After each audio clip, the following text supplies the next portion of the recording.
Kalau Bu Indah, apa yang mau dijelaskan?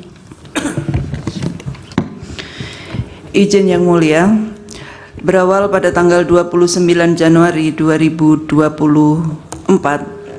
jam 19, kader kami mengalami intimidasi dari dua aparat yang mengaku sebagai tim pengawal presiden yang saat itu mempersiapkan Kabupaten Gunung Kidul untuk lokasi kunjungan presiden.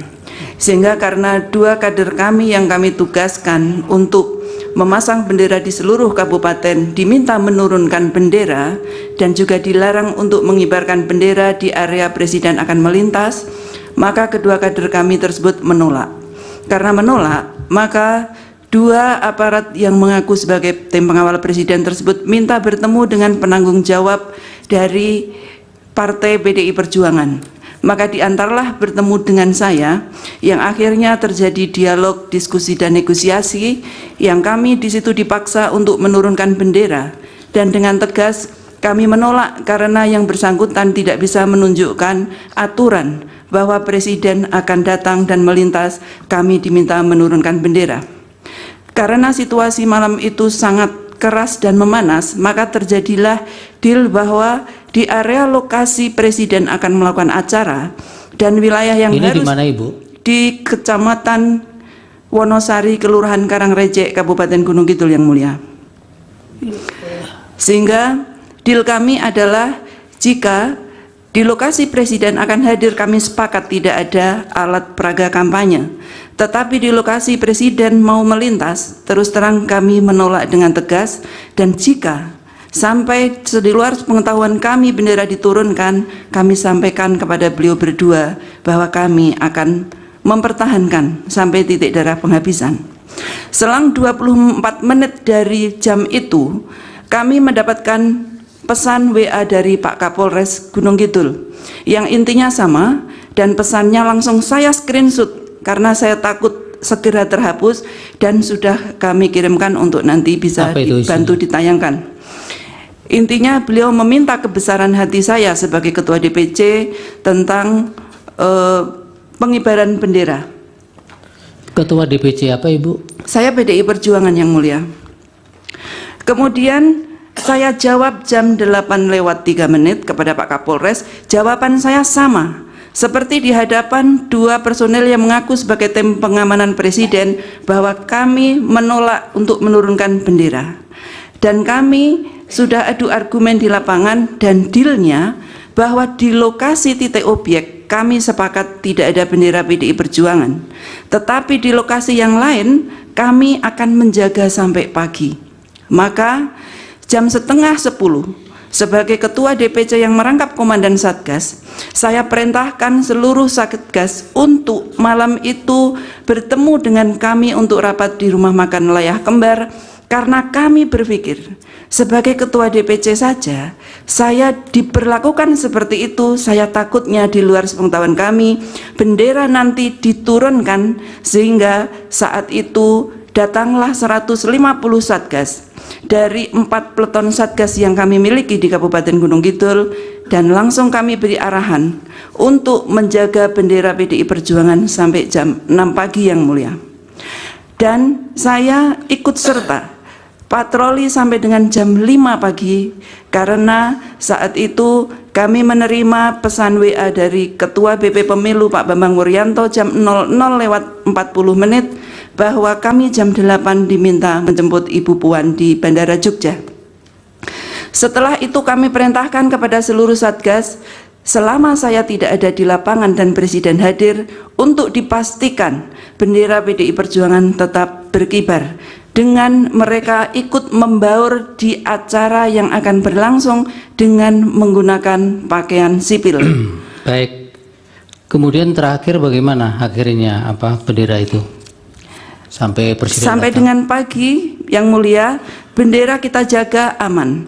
Tetapi jam 11 siang, pukul 11:40 saat kami di bandara, kami mendapat telepon dari Satgas bahwa seluruh Satgas kami digeledah oleh aparat penegak hukum.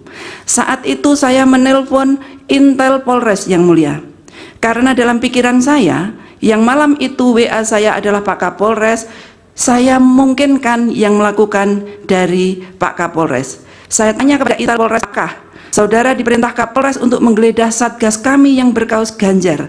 Karena yang digeledah tidak hanya yang laki-laki, ya Pak yang mulia, tetapi satgas perempuan juga. Dijawab oleh Intel Polres bahwa bukan dari Polres dan tidak ada perintah. Saya tanyakan kepada satgas yang telepon, ternyata dari Kodim yang mulia. Maka kasih Intel Kodim bernama Pak Sinyo Supriyanto, langsung saya telepon. Saya keberatan bahwa satgas di lapangan tidak melakukan apapun, tetapi kenapa digeledah bajunya yang berkaos Ganjar, digiring, diantar pulang yang mulia. Saya tanyakan kepada satgas, apakah di situ ada pendukung paslon lain? Dijawab ada. Bahkan membawa spanduk, lebih dari 50 spanduk dibentangkan di pinggir jalan. Setelah itu saya telepon Komandan Kodim. 3 kali saya telepon tidak diangkat, maka Komandan Kodim saya WA yang mulia, dan bukti WA-nya juga kami kirimkan.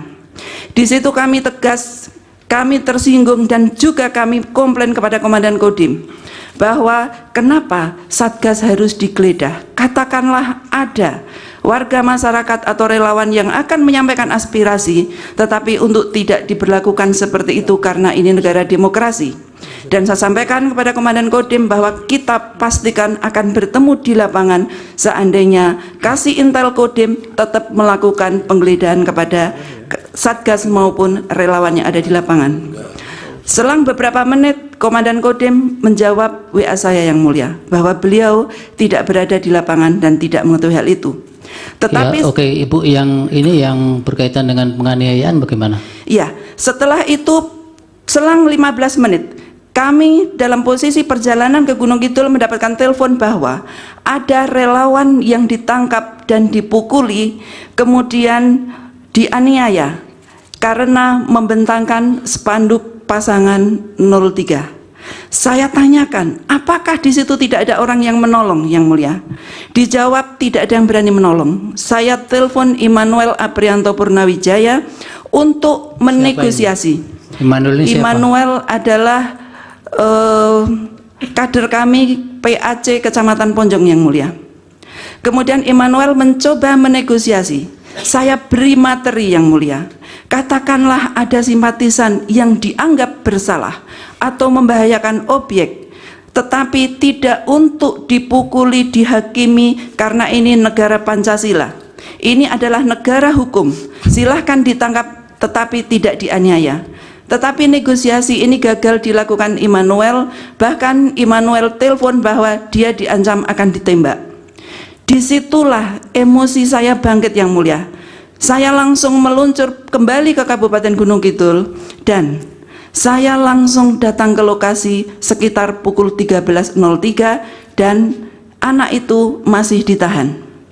Saya merasa sedih yang mulia karena Bung Karno memerdekakan negara ini dalam pembukaan undang-undang, salah satunya kita merdeka untuk melindungi segenap bangsa Indonesia. Tetapi kenapa ada rakyat yang tidak bersenjata dianiaya oleh aparat yang bersenjata? Apalagi yang dijelaskan Ibu?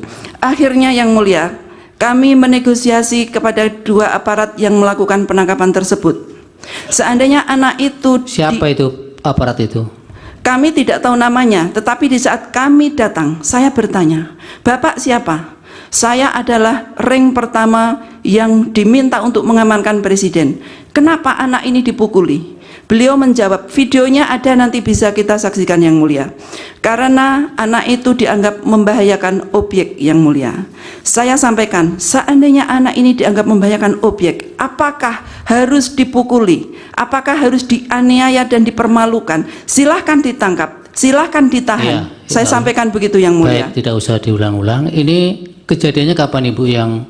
Tanggal 30 pukul 13 yang mulia. 30 bulan? Bulan Januari 2024. Pukul 13.03 menit saya sampai di lokasi. Baik, itu saja ya? Ya, akhirnya si korban saya yang membawa ke rumah sakit umum daerah yang mulia. Terima kasih. Baik.